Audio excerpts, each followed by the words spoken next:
Guten Abend. Alles gut? Alles super? All right, just checking. It's great to see you all here today. It's a great honor for us to be able to show you this movie that we made about our career. We hope you enjoy it and that you have a good time and a few laughs and at least to get some information about the band.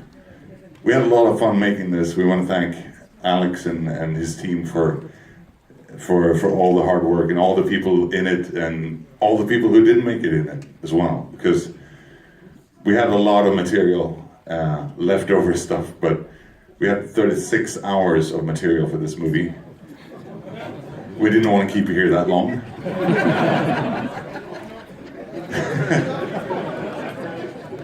So, yeah, enjoy the movie. Thank you so much for being here.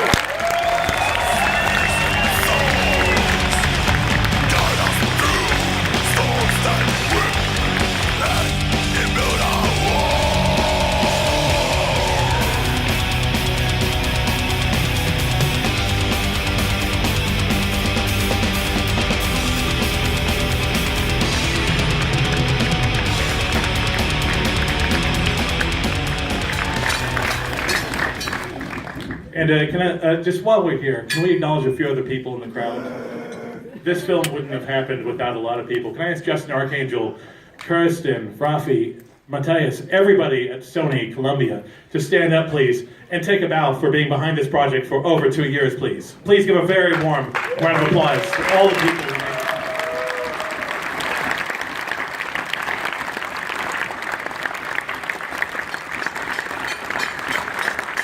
Before we start this little Q&A, I feel it's also important to acknowledge people responsible for the best 3 days of my life. Please give it up for the Pursuit Of Vikings. Extraordinary people.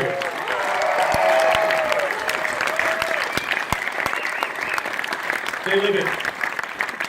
Okay, now, so I'm going to ask a few questions, and then I'm going to throw the microphone over to you guys, so I hope you have some ones ready, okay? I just want to start, first of all, with Big J. I think probably the most obvious question when you're kind of at the tail end of creating a film with a band called The Pursuit of Vikings, why do people care so much about Vikings? Why does it fill people's imagination the way it does? Damned if I know. No, actually, it's something that actually I find very fascinating. There's something in I think the spirit of a Viking, like what Vikings did, that I think fills people's imagination with wonder of adventure and peril and great stories about battles and exploration and whatever, you know.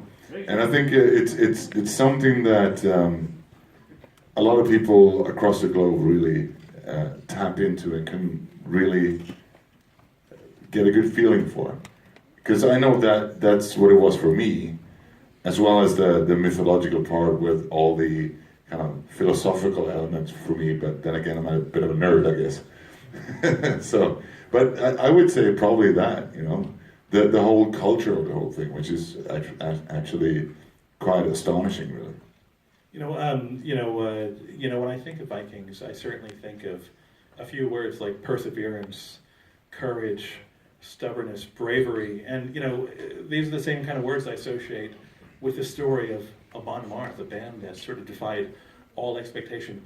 Ollie, could you have ever imagined 25, 26 years ago that you would be sitting on a stage having just watched a documentary about you, having completed so many albums? Of course!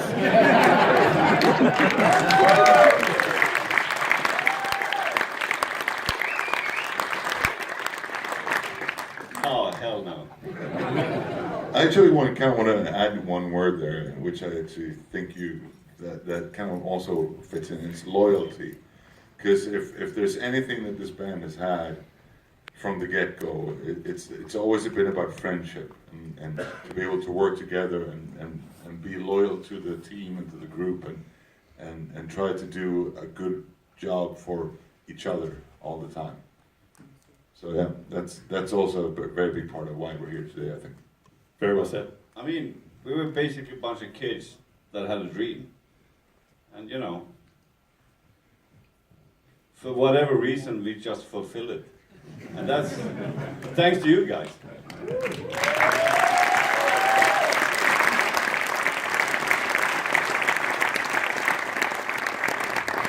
You know, there are so many elements to you know, the story that we tried to tell. You know, just in a very short span of time. It's not easy to condense a quarter of a century into just about 9 minutes. But I think one of the most fascinating ones for me is with Yoko. I mean, you obviously joined the band, you know, much later in their history. I mean, did seeing the history of Amon Amarth change the way that you saw your bandmates? And tell us about the day that you discovered you were joining the band.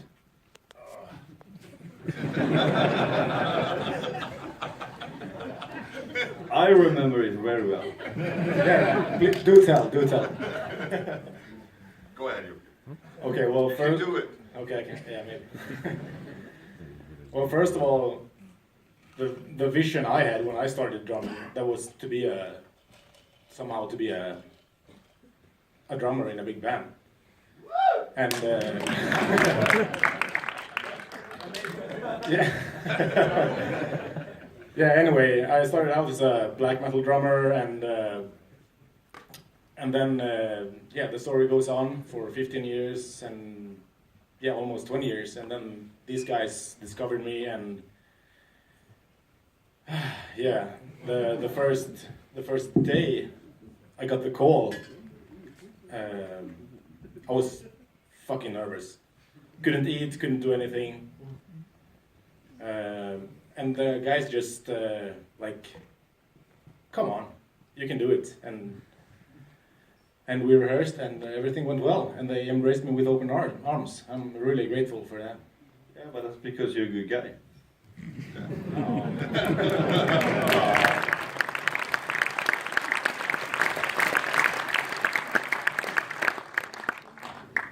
You know, there's a really recurrent theme, I think, throughout the film, certainly, because I think when we sat down and agreed how we were going to try and tell this story, we thought it's not just about the albums, it's not just about the tours, it's also very much about the places, you know, and, you know, Tumba looms large throughout the entire story of the Pursuit of Vikings, certainly.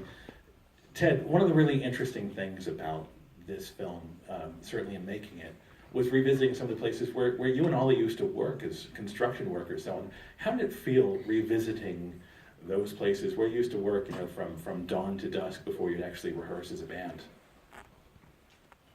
Yeah, it's kind of weird. I mean, it's not that long time ago since we actually had our daytime jobs as well as the band, and I mean, I'm a very lucky guy that I got to do this full time.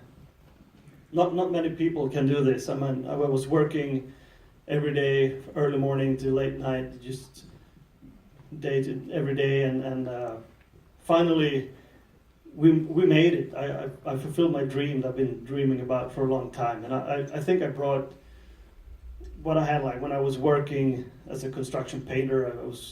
I was really trying to work hard all the time, and I brought that to the band. The same thing, you know. It is what you make it. If you want to make it good, it's gonna happen. You know, it's all about work, kind of. Yeah. You have to put your soul into it, whatever you do. Very well said, certainly. And, you know, I guess it's one of the fundamental questions about a band when you're making a film about them after they've been around for 25 years is what's your secret? Sonny, certainly, you know, I think a lot of trends have come and go, a lot of bands have come and go. I don't want to say what's the secret of Amon Amarth, but why do you guys keep going when so many other people fall by the wayside? Why does it work when so many others don't? I think for us that we pretty early found our niche or our style. Kind of like AC/DC, you know. They have their style and they just go for that. They never change. And the same with us. We have found our thing. And we continue on that path. And that, I think, is the way to success. Instead of trying to explore different routes on every album. you know. But I will say that also, even if we do have a specific style, we've never been afraid to also experiment a little bit for each album and try a little bit new grounds, but without losing what Amon Amarth has always been about and the music that we love. And I think that's the key. We write the music that we love to hear ourselves, and we love to play it. I guess one final question before we turn the microphone to the crowd. How does it make you feel seeing so many of the fans telling their stories about how Amon Amarth have changed their lives? Because it's not just about the music that you make, it's about the lives that you change. What's the reaction when you see some of the stories that we've tried to tell tonight?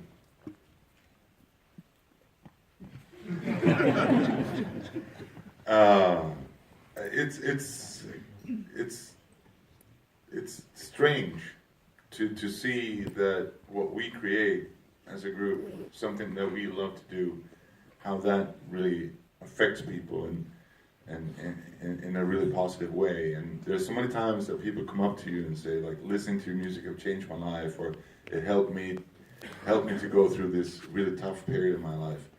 And whenever that happens, it really feels like you're doing something way more important than just writing music, you know?